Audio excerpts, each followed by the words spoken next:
This channel does not promote any violent, harmful, or illegal activities. All content provided by this channel is meant for an educational purpose only. কল্যাণ বন্দ্যোপাধ্যায়কে তো বিজেপির চিন্তা করতে হবে না, উনি নিজের চিন্তা করুক না, উনি নিজের চিন্তাটা করুক। বিজেপির চিন্তা বিজেপি করে নেবে।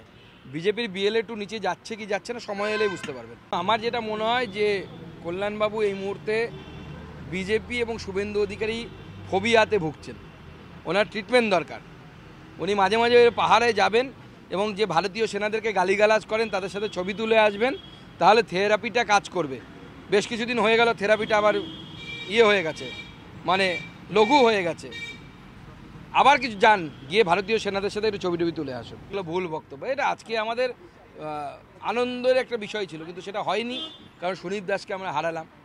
কিন্তু আজকে বকাবকি, রাগারাগি এসব বিষয় নেই, সেটা তো সবাইকে বলেছি, আমি নিজেকেও বলছি আমি ভালো করে কাজ করব।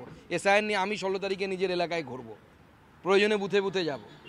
সবাইকে বলেছি, সমস্ত বিধায়ককে বলেছি, হাত জোর করে অনুরোধ করেছি, যেহেতু নির্বাচন আসছে এবং এই নির্বাচন আমাদের মরণবাচন লড়াই, আমাদের বাংলাকে রক্ষা করার লড়াই।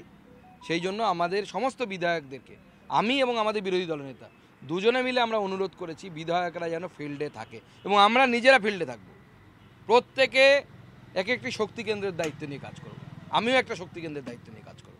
একটা কথাই বলতে পারেন, যার জন্য করলাম চুরি সেই বলে চোর।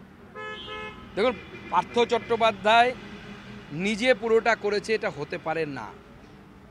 আমরা তো জানি পার্থ চট্টোপাধ্যায়ের কাছে মমতা বন্দ্যোপাধ্যায়ের, আমি নাম নিচ্ছি না কারণ আমি এটা প্রমাণ করতে পারবো না, কিন্তু আমাদের কাছে চাক্ষুষ যিনি দেখেছেন তার কাছ থেকে আমরা শুনেছি মমতা বন্দ্যোপাধ্যায়ের বাড়ির একজন মহিলার কাছ থেকে, তিনি কি আমি তার নামটা বলতে পারছি না, পার্থ চট্টোপাধ্যায়ের কাছে লিস্ট যেত। কালীঘাটের কাকুর যে অডিও রেকর্ডিং, সেই অডিও রেকর্ডিংয়ে পরিষ্কার টাকার কথা বলা আছে।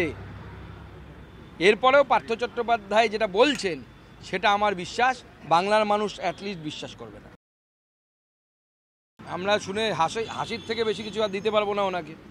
ওনার সততা নিয়ে প্রশ্ন ওঠেন, ওনার তো ব্যক্তিগত জীবনে সততা নিয়ে প্রশ্ন আছে, বাকি তো ছেড়েই দিন। দ্বিতীয় কথা, ওনার বান্ধবীর বাড়িতে যে প্রায় 51 কোটি পাওয়া গেল দুটো খেপে, তাই তো 51 কোটি। তো সেই 51 কোটি কি কোথা থেকে এলো, মালিকটা কে? উনি, ওনার বান্ধবী তো অত বড় হিরোইন নন যে উনি 51 কোটি টাকার ফিল্ম কন্ট্রাক্ট পাবেন। সেই টাকাটা কোথা থেকে এসেছিল? ওনার কাছে কারা কারা লিস্ট পাঠাতো, উনি মুখ খুলে বলছেন না কেন? হ্যাঁ, উনি একা করেননি, সেটা আমি বারবারই বলছি, উনি একা করেননি, এর পেছনে অনেকে আছে, মুখ্যমন্ত্রীর ইনভলভমেন্ট আছে।